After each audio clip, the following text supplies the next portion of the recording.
কি গো, পোলাও ছেড়ে কি আবার তেলে ভাজার দোকান খুলেছে নাকি? আরে না না, সন্ধ্যাবেলা টিফিন করার জন্য একটু তেলে ভাজা বানাচ্ছি, একটুখানি পেঁয়াজি বানাবো, আরো অনেক কিছু বানাবো। আজকে এই যে দেখো ফুলকপি নিয়ে এসেছিলাম, ফুলকপির পকোড়া বানাবো। আর এই যে এখানে আছে পেঁয়াজি আছে, যে পেঁয়াজি হচ্ছে, একজন লঙ্কা ছাড়া খাবে তাদেরটা আগে করে নিচ্ছি। এটা লঙ্কা ছাড়া আছে, এরপর আমাদের জন্য ঝাল ঝাল করে হবে পেঁয়াজি। পেঁয়াজি হবে, ফুলকপির পকোড়া হবে, তাই দিয়ে মুড়ি খাবো আজকে দারুণ। তার সাথে তো শশা পেঁয়াজ থাকছেই। এটাও কি দোকানে পাওয়া যাবে নাকি?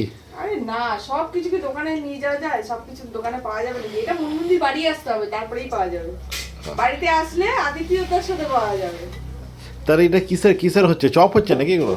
না, এটা পেঁয়াজি হচ্ছে। দেখো কেমন কত সুন্দর ফুলেছে, ফুলকো লুচির মতো ফুলেছে দেখো, একদম কি সুন্দর ফাটানো হয়েছে। অনেকটা বেসনটা অনেকবার করে ফাটিয়েছি, বেশ সুন্দর ফুলেছে, খেতেও টেস্টি হবে, কড়মড়ে হবে। তার মধ্যে আবার একটু চালের গুঁড়ো দিয়েছি।